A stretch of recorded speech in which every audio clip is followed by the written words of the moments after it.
Dans les profondeurs glaciales de l'Arctique, une nouvelle ombre s'est récemment glissée sous les eaux. Silencieuse, mortelle, révolutionnaire. Le Perm, premier sous-marin de la classe Yasen-M, équipé de missiles hypersoniques, Zircon, vient de rejoindre la flotte russe du Nord. Ce n'est pas simplement un nouveau submersible, c'est le début d'une nouvelle ère dans la guerre sous-marine mondiale. Imaginez un prédateur capable de se déplacer sans être détecté, porteur d'armes si rapides qu'elles sont pratiquement impossibles à intercepter. Des missiles qui transforment les défenses modernes en reliques d'un autre temps. Bienvenue dans la réalité du 21e siècle naval. Le joyau de l'arsenal du Perm est le missile 3M-22 Zircon. Cet engin hypersonique atteint des vitesses entre Mach 8 et Mach 9, soit entre 9800 et 11 000 km/h. Pour mettre ces chiffres en perspective, un missile conventionnel voyage généralement à moins de Mach 3. À cette vitesse fulgurante, le Zircon peut parcourir la distance Paris-Berlin en moins de 4 minutes. Contrairement aux missiles de croisière subsoniques traditionnels, le Zircon évolue à basse altitude dans l'atmosphère, réduisant drastiquement sa signature radar. Cette caractéristique, combinée à sa vitesse phénoménale, réduit le temps de réaction des défenseurs à quelques secondes seulement. Les systèmes antimissiles actuels, même les plus sophistiqués, n'ont tout simplement pas été conçus pour intercepter des menaces se déplaçant à une telle vitesse. Dans le langage militaire contemporain, le Perm représente ce qu'on appelle un changeur de paradigme.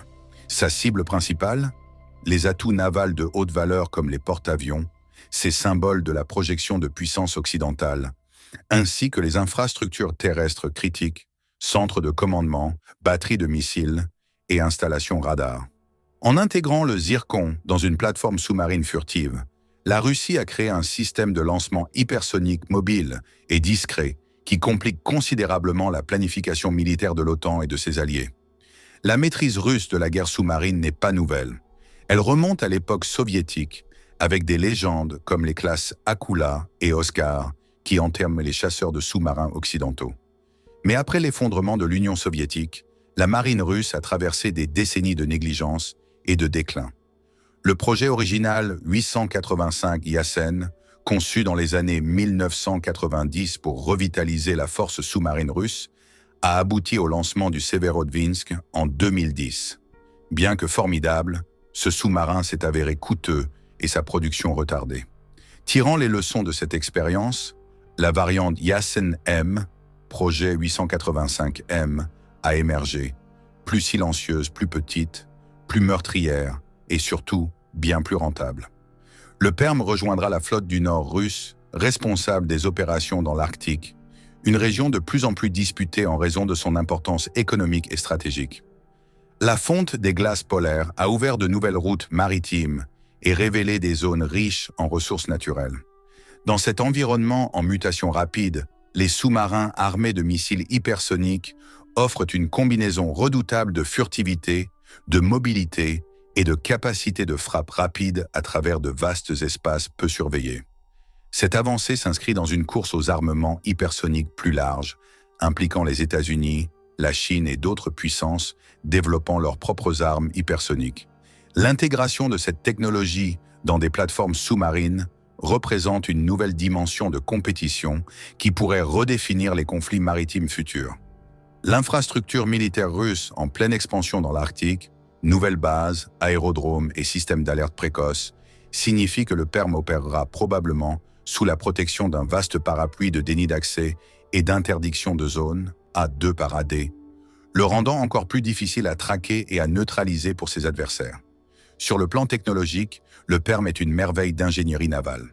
Ses réseaux de sonars sphériques avancés, ses sonars montés sur les flancs et ses systèmes d'arrêt remorqués lui offrent une perception étendue de son environnement sous-marin. Des systèmes de contre-mesures sophistiqués, probablement une version évoluée du complexe sonar MGK Six Sense Irtish, lui permettent de déployer des leurres, des brouilleurs sonores et des systèmes de guerre électronique pour échapper à la détection et aux attaques. Après ses essais en mer, le Perm devrait entrer en service actif en 2026. Il rejoindra un nombre croissant de sous-marins de classe Yasen-M, dont plusieurs sont déjà opérationnels ou en voie d'achèvement. La Russie prévoit apparemment de produire au moins 12 sous-marins Yasenem, les modèles ultérieurs pouvant intégrer des armes hypersoniques encore plus avancées ou des systèmes à énergie dirigée. Mais au-delà des chiffres impressionnants et des prouesses technologiques, le déploiement du PERM soulève des questions géopolitiques profondes. Dans un monde où les tensions sont déjà vives, l'introduction d'armes capables de frapper sans préavis change fondamentalement l'équation stratégique. Le temps de réaction comprimé et l'incertitude élevée créent un environnement où la distinction entre un tir d'avertissement et un acte de guerre devient dangereusement ténue. Cette nouvelle réalité pose des défis majeurs pour les planificateurs militaires du monde entier. Les systèmes de défense conçus pour l'ère pré-hypersonique peuvent rapidement devenir obsolètes. Les doctrines militaires basées sur des temps de réaction plus longs devront être repensées. Et les protocoles de commandement et de contrôle devront être adaptés pour prendre des décisions cruciales en quelques minutes, voire secondes. Stationné avec la flotte du Nord, le PERM s'inscrit parfaitement dans la stratégie russe de domination de l'Arctique.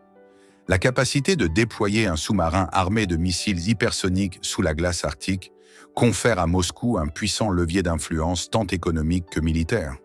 En combinant furtivité, vitesse et puissance de feu imparable, le PERM représente une synthèse terrifiante des technologies russes les plus avancées. Il incarne la vision stratégique du Kremlin. Contourner la supériorité conventionnelle occidentale par des innovations asymétriques qui exploitent les vulnérabilités des systèmes de défense actuels.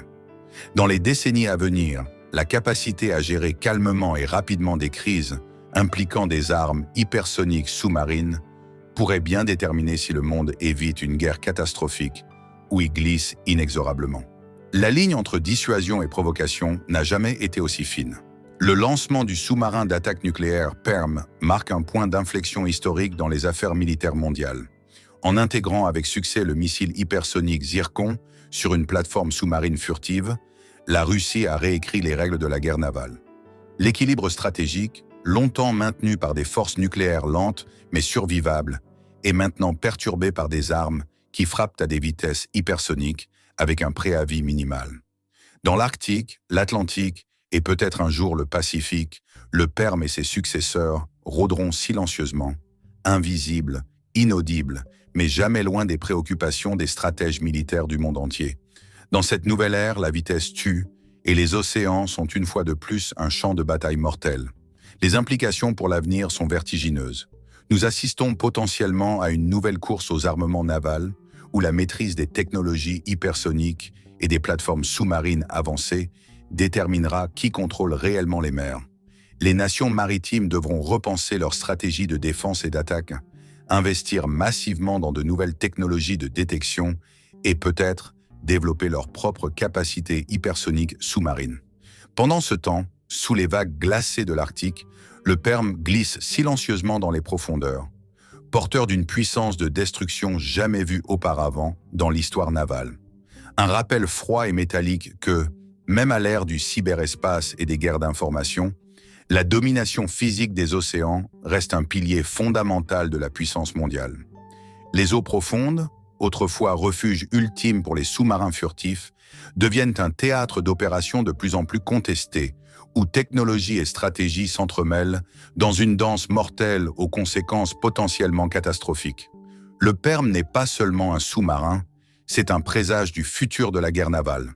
Un futur où l'invisible frappe à des vitesses inimaginables, redéfinissant à jamais notre compréhension de la puissance maritime et de l'équilibre stratégique mondial.